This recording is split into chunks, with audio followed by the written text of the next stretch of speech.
बघा 2016ला आदरणीय मुख्यमंत्री देवेंद्र फडणवीस साहेबांच्या नेतृत्वाखाली जेव्हा त्यांच्याकडे बंदर खातं होतं तेव्हाही त्यांनी एक स्पोर्ट्स कॉन्क्लेव्ह घेतलेलं.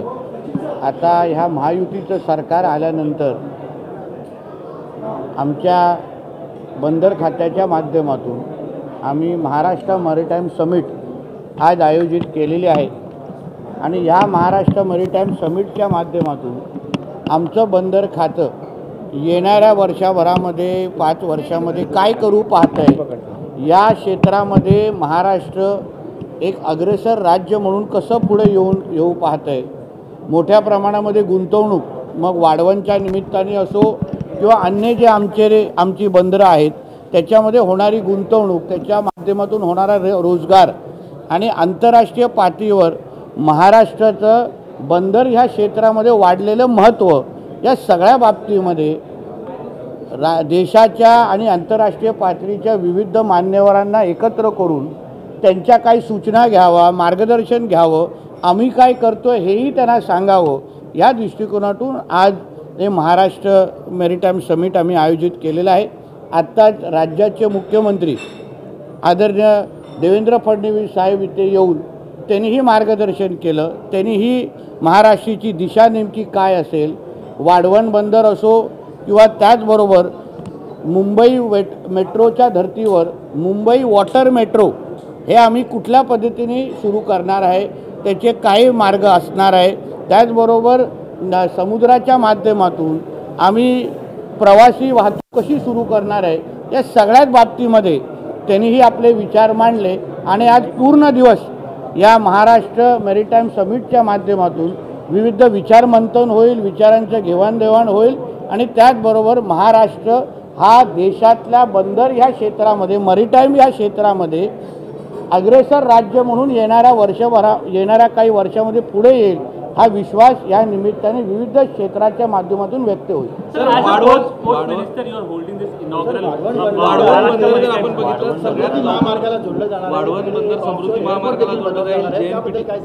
अलीकडच्या काळात हेच एक महत्त्वाचं बंदर आहे जे महाराष्ट्रामध्ये पूर्णत्वास येत आहे. महाराष्ट्रामध्ये 15 नॉन ऑपरेशनल बंदर आहेत. वाढवण बंदर हे एक फार मोठं महत्त्वाकांक्षी प्रकल्प आमचे आदरणीय पंतप्रधान नरेंद्र मोदीजींनी हातात घेतलेला आहे. त्याचबरोबर महाराष्ट्र सरकारचं 26% त्याच्यामध्ये वाटा आहे. मोठ्या प्रमाणामध्ये महाराष्ट्रानंही देशाला जागतिक पातळीवर बंदर ह्या क्षेत्रामध्ये आपण पहिल्या 5 क्रमांकावर घेऊन जाण्याची क्षमता या वाढवण बंदरामध्ये आहे. मोठ्या प्रमाणामध्ये रोजगार निर्मिती ह्या वाढवण बंदराच्या माध्यमातून होईल. म्हणून आदरणीय मुख्यमंत्री साहेबांनी आपल्या भाषणामध्ये या वाढवण बंदराला विविध ज्या शहरांबरोबर, विविध मार्गांबरोबर, नंतर रेल्वेबरोबर कसं आम्ही जोडणार आहोत, या सगळ्या बाबतीमध्ये जे काम सुरू आहे त्याबद्दल त्यांनी आपले विचार व्यक्त केलेले आहेत. बंदराच्या बाजूला जे ऑफशोर एअरपोर्ट आपण तयार करणार आहोत, कनेक्टिव्हिटीच्या बाबतीत सुद्धा मुख्यमंत्र्यांनी विशेष खुलासा केलेला आहे. समृद्धी महामार्ग किंवा इतर अनेक पर्यायी वाहतुकीचे पर्याय त्याला कसे जोडले जाणार आहे. बघा, एक लक्षात घ्या की आज देवेंद्र फडणवीसजींच्या ह्या सरकारच्या अंतर्गत असंख्य विकासाची दालनं उघडे होत आहेत.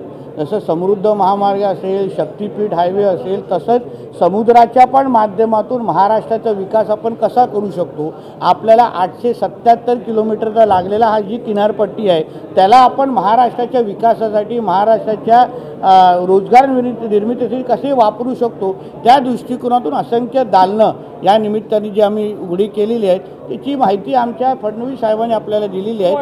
तो वॉटर ट्रान्सपोर्ट जे आपण म्हणणार आहात ना, त्याच पद्धतीने म्हणजे आता उदाहरण आम्ही M2M नावाची जी आमची फेरी आहे, जी आम्ही अगोदरही तुम्हाला सांगितलं होतं, मांडवा टू रत्नागिरी आणि माझगाव टू रत्नागिरी आणि माझगाव टू सिंधुदुर्ग, हे येणाऱ्या काही दिवसामध्ये, काही आठवड्यामध्ये आम्ही जाहीर करून ती सुरू करणार आहोत. जसं मुख्यमंत्री साहेब बोलले, आपल्याकडे लागलेला समुद्र म्हणजे लाभलेला जो आपला समुद्र आहे तो आमच्यासाठी वरदान आहे आणि ह्याला आपण जास्तीत जास्त महाराष्ट्राच्या विकासासाठी वापरायची. साधारणपणे M2M फेरीची वाढवण बंदराला मोठ्या प्रमाणात विरोध होतोय, तो कशा प्रकारे? बघा, आम्ही सगळ्यांना विश्वासात घेऊनच वाढवण बंदर पूर्ण करतोय.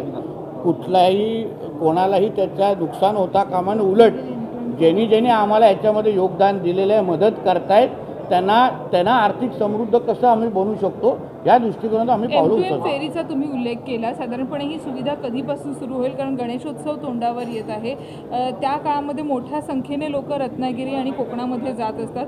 अनेक मुंबईकर आहेत जे माझगावमधनं जाऊ शकतात. गणरायाचा आशीर्वाद जेवढा लवकर आम्हाला लाभेल तेवढा लवकर ती M2M फेरी सुरू होईल. मुंबई को लेकर जिस तरीके से सरकार प्रयत्न कर रही है, खासकर वेरीटाइज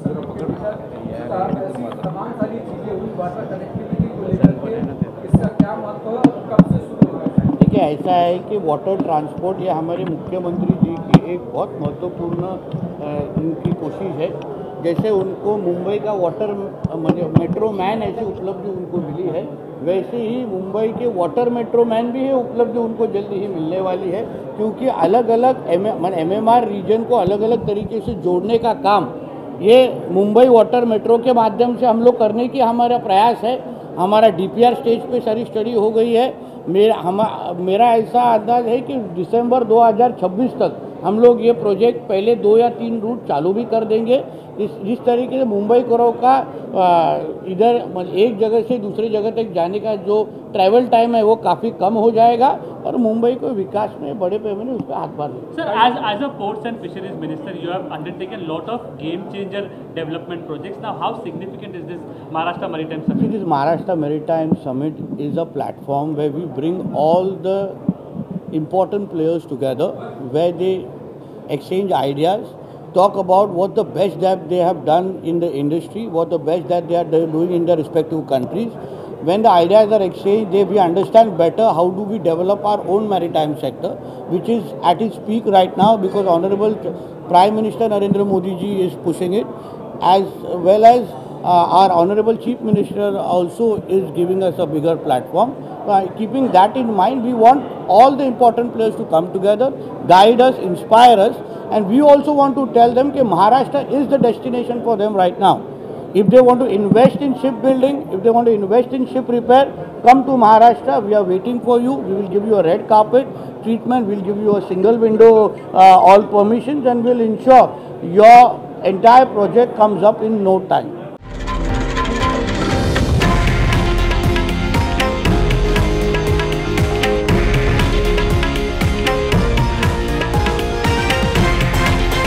हे आहे देशातील नंबर 1 न्यूज नेटवर्क आणि आपण पाहत आहात TV9 मराठी, एकमेव.